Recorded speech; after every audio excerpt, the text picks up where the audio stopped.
Right, so despite ongoing attempts by the US, the UK and Israel to try and get one over on Ansar Allah, the Houthis of Yemen, they failed miserably. They keep on failing miserably. And if anything, it's just seen the Houthis raise their game yet again, as they have an uncanny ability to keep on seemingly doing.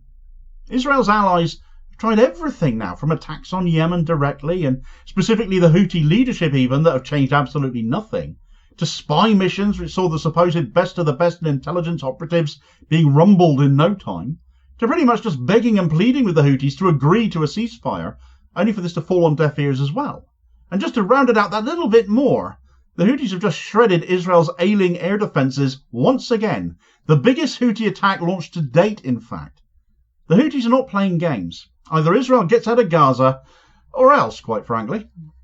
Right, so over the course of the last several days, escalation between the Yemeni Ansar Allah forces, more often referred to as the Houthis, though if you're watching the BBC or some other mainstream media drivel, that'll more likely be Iran-backed Houthis you get introduced to, just to make sure you know that the supposedly impartial Beeb, like others, very much has picked a side, and Iran are always the bad guys, even though by default that puts them on the side of Israel. Well, given the scandal of their Middle East editor apparently being a former CIA and Mossad asset, that might not be much of a surprise to many people anymore. But it also implies how much notice you ought to take of their supposed news coverage. At any rate, the Houthis have clearly become a greater and greater issue for Israel, and by extension their allies in the US and the BBC-addled minds of too many here in the UK, not to mention our overtly Zionist government. For example, it was only a little over a week ago that Netanyahu's energy minister, Eli Cohen, made a threat, live on radio, to assassinate the Houthis leader Abdul Malik al-Houthi, braying on Israel's 94 FM that if his forces carried on being such a nuisance and doing things like upsetting the sleep of Israeli people and breaking their toys that Joe Biden has given them, then al-Houthi will end up in the same way as Yahya Sinwar, the Hamas leader who went down fighting in southern Gaza last year, which completely undermined the Israeli narrative that Hamas hid behind human shields and sealed themselves up in bunkers. So reminding people of what Israel did to him, a man ostensibly that should have been captured and arrested by a civilized state, given he had been cornered, instead literally did get martyred. So well done for bringing him back up again, Eli Cohen. Good for your opponent's morale, I dare say. It wasn't just Cohen throwing around threats, though. The Israeli leadership posted a hit list of prominent Houthi targets for assassination as well. Prominent figures listed in Hebrew there, but including al-Houthi at the top as one example. Another one I spotted on there that I picked out is Houthi spokesperson Yahya Sarri in the top right. Israel released a kill list for Yemeni leaders, provoking Yemen's leadership to retaliate in kind, which is the image on the left there. Two can play at that game, it seems, and amongst the figures there can be seen Benjamin Netanyahu himself, Itamar Ben-Gvir, Bezalel Smotrich, Yoav Gallant, and even Mr. Pointy himself, the IDF spokesperson Daniel Hagari. The Ansar Allah-led government in Sana'a has vowed to continue supporting Gaza no matter what the cost. None of this rhetoric, as offensive and as seriously as it should be taken, makes any difference to them, because they see what they are doing as religious and moral duty, and their own lives play second fiddle to that.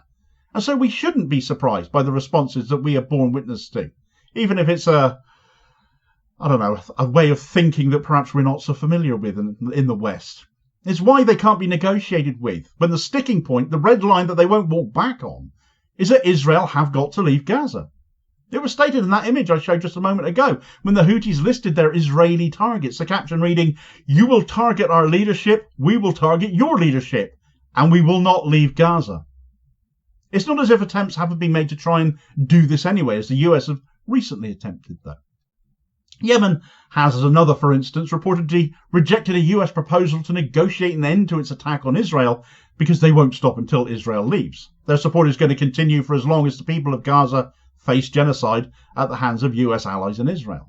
The US wanted to negotiate the lifting of the Houthis' ongoing blockade of the Red Sea. They were told no. They were asked to stop missile and drone attacks on Israel. They said no. And no doubt it will invite further sanctions on Yemen, the US already threatening to put the Houthis back on the designated terrorist list even. But for them to do that, given they only entered the picture to stand by Gaza in the face of Israeli genocide, how cheap will the US terror list, along with any other country claiming the Houthis to be terrorists going forward, will look, when the only reason that that may happen is their opposition to Israel committing war crimes themselves? Who would buy into that? Many people right now probably believe Netanyahu's government belong on a designated terror list. In another frankly a hilarious story. At least I found this somewhat funny. The US and UK have attempted to get around negotiations and their ongoing problems with actually finding real Houthi targets to hit in Yemen by attempting to infiltrate their organisation. They've tried to get spies in amongst the Houthis. They've tried to go all James Bond on them, with MI6 involved and everything, along with the Saudis, as it happens, who provided the people who would presumably, well, look the part, shall we say. The recruits were tasked with trying to monitor and gather intelligence on sites belonging to the Houthis' missile and drone units, as well as the movements of state leaders. They got full British and Saudi training in surveillance and intelligence gathering. So this was supposed to be top-notch, super-secret squirrel stuff, the best training there could be in espionage, and the Houthi security services rumbled them seemingly within days, foiling the plot completely, those arrested confessing they'd been trained by British and Saudi forces. So great job, guys. Well, whilst all of that was going on, the Houthis have made good on their pledge to the Gazan people in their conduct of the last few days too, taking no notice of the US or Israel or any of the games being played by the West with various spies and so on and so forth. And the Cradle have given us a bit of a rundown of recent events in this excerpt here of a Houthi announcement on such matters, which reads, "The Yemeni armed forces announced operations targeting the US aircraft carrier USS Harry Truman and 3 Israeli military sites.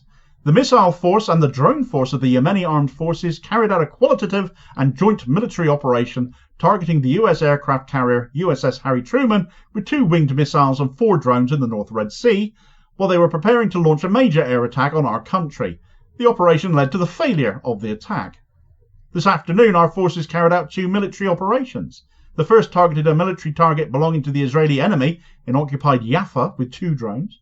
The other operation targeted a vital Israeli enemy target in occupied Ashkelon with a drone.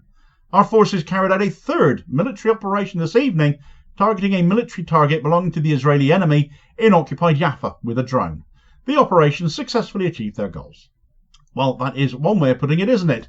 The other way of putting it is that this was the biggest offensive launched by the Houthis to date in a single day. 3 military targets in the Ashkelon region of Tel Aviv were targeted. Military sites in the Israeli capital.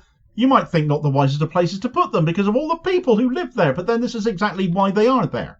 Israel essentially deciding that using their own people as human shields means their military assets won't be attacked. The US aircraft carrier, the USS Harry S. Truman, was yet again targeted by the Houthis, showing no target is too big or too heavily armed for them to have a crack at. A combined missile and drone attack, something the Houthis seem to be doing more and more often now, clearly demonstrating the struggle their opponents are having with such a combination strategy, was launched on the Truman. The claim by Houthi spokesman Yahya Saree in his usual post-attack address was that the US were planning on attacking Yemen and they saw it off. Have they been better at gathering intelligence on Western forces than the US and UK have been on the Houthis, therefore, was the question that sprang to my mind. And it makes for an interesting thought, doesn't it?